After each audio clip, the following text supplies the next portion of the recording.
Il a été largement rapporté que le méga-projet de loi financier tout juste adopté par le gouvernement américain a fourni 3,8 milliards de dollars américains à Israël, tout en interdisant simultanément, pendant au moins un an, tout financement américain de l'UNRWA, l'agence de l'ONU, pour aider les Palestiniens.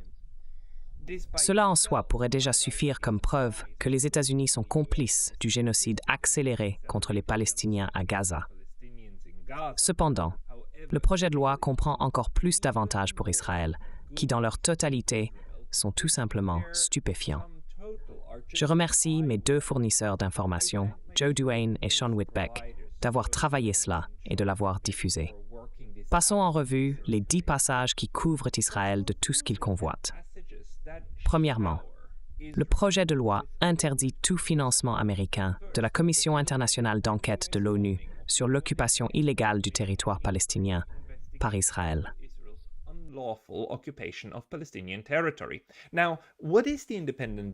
Maintenant, qu'est-ce que la Commission internationale indépendante d'enquête? Pourriez-vous demander?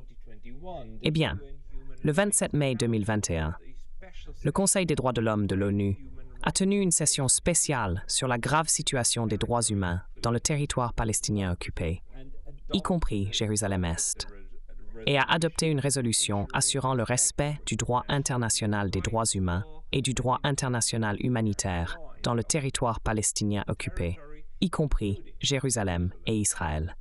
Par sa résolution, le Conseil des droits de l'homme a décidé d'établir de toute urgence une commission internationale indépendante d'enquête permanente pour enquêter dans le territoire palestinien occupé, y compris Jérusalem et en Israël, sur toutes les violations présumées du droit international humanitaire et les abus du droit international des droits humains survenus depuis le 13 avril 2021.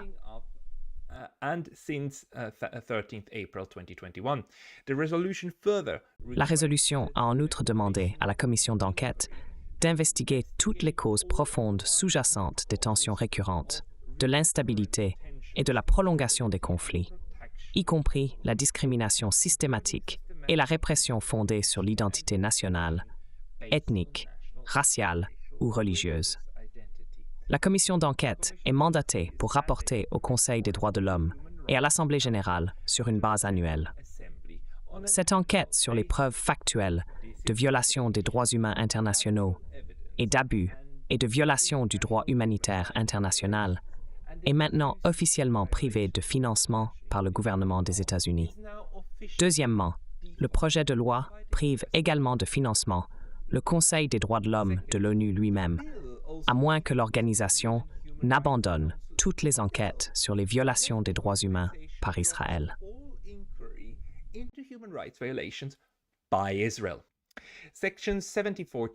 L'article 748 stipule qu'aucun des fonds alloués par cette loi ne peut être mis à disposition pour soutenir le Conseil des droits de l'homme des Nations unies, à moins que le secrétaire d'État ne détermine et ne rapporte au comité congressionnel approprié que la participation au Conseil est importante pour l'intérêt national des États-Unis et que le Conseil prend des mesures significatives pour retirer Israël en tant qu'élément permanent de l'ordre du jour et assurer l'intégrité dans l'élection des membres du Conseil. N'est-ce pas absolument fantastique? À moins que le Conseil des droits de l'homme cesse de s'intéresser à Israël, il n'y aura plus de financement pour lui. Fantastique.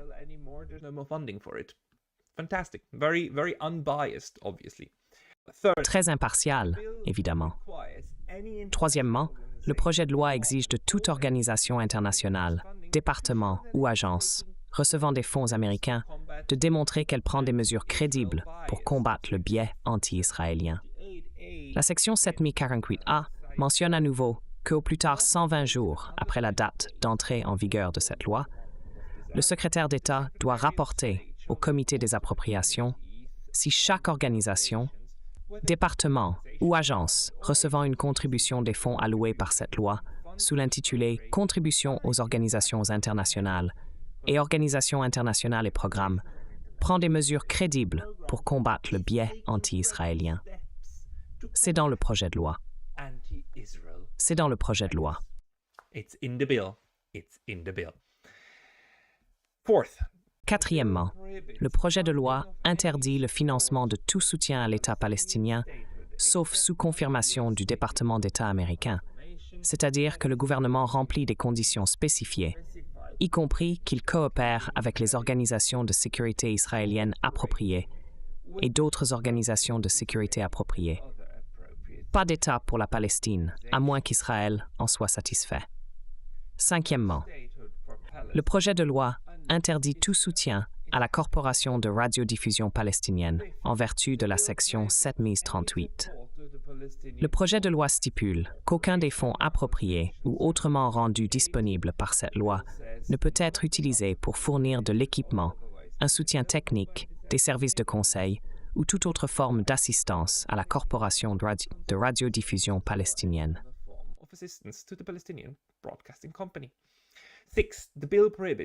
Sixièmement, le projet de loi interdit tout financement pour l'assistance à la sécurité en Cisjordanie ou à Gaza, à moins que le département d'État ne rapporte sur les mesures prises par l'autorité palestinienne pour mettre fin à la torture et à d'autres traitements cruels, inhumains et dégradants des détenus. Oui, mesdames et messieurs, vous avez bien entendu. Le projet de loi ne demande pas à Israël de mettre fin au génocide, à la torture ou au bombardement indiscriminé des infrastructures civiles. Il demande aux Palestiniens de mettre fin aux pratiques inhumaines. Septièmement, le projet de loi interdit tout financement de l'autorité palestinienne si la Palestine obtient la reconnaissance de l'État par les Nations unies ou toute agence de l'ONU sans l'accord d'Israël, ou si les Palestiniens initient une enquête sur Israël à la Cour pénale internationale.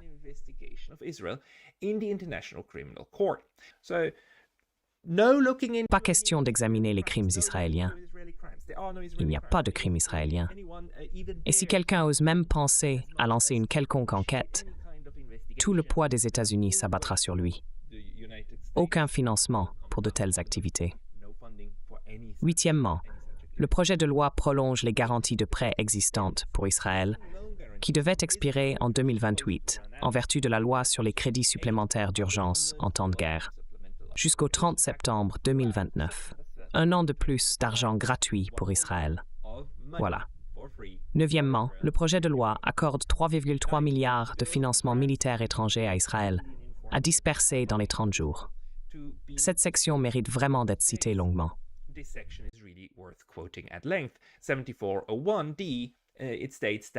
La section 704-1D stipule que sur les fonds alloués par cette loi sous l'intitulé « Programme de financement militaire étranger », pas moins de 3,3 milliards de dollars américains seront disponibles uniquement pour des subventions pour Israël, qui seront dispersées dans les 30 jours suivant l'adoption de cette loi, à condition que, dans la mesure où le gouvernement d'Israël demande que les fonds soient utilisés à de telles fins, les subventions mises à disposition d'Israël sous cette rubrique seront, comme convenu par les États-Unis et Israël, disponibles pour des systèmes d'armes avancés, dont pas moins de 725,3 millions de dollars seront disponibles pour l'acquisition en Israël d'articles de défense et de services de défense, y compris la recherche et le développement.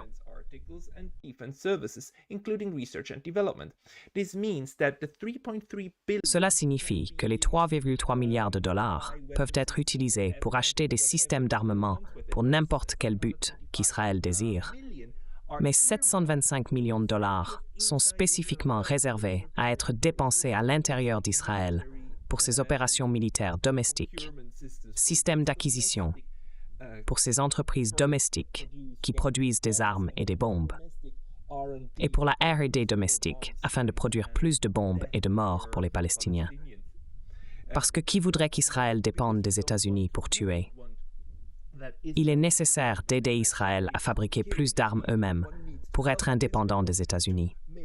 Ainsi, 725 millions de dollars sont disponibles juste pour qu'Israël les dépense sur lui-même, pour lui-même, et pour se développer lui-même. De plus, le projet de loi autorise un demi-milliard de dollars d'aide militaire à Israël pour le dôme de fer et d'autres systèmes de défense antimissiles.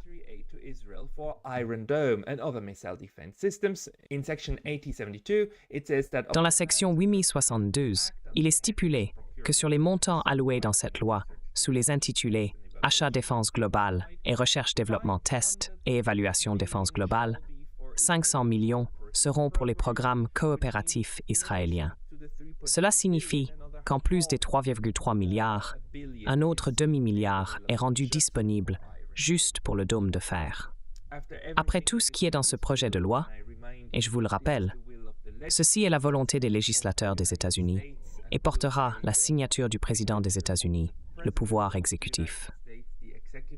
Il n'y a tout simplement aucun prétexte que le gouvernement des États-Unis et les États-Unis en tant qu'entité étatique ne sont pas des partenaires principaux dans le génocide dépravé perpétré à Gaza. C'est un moment triste. This is a sad moment.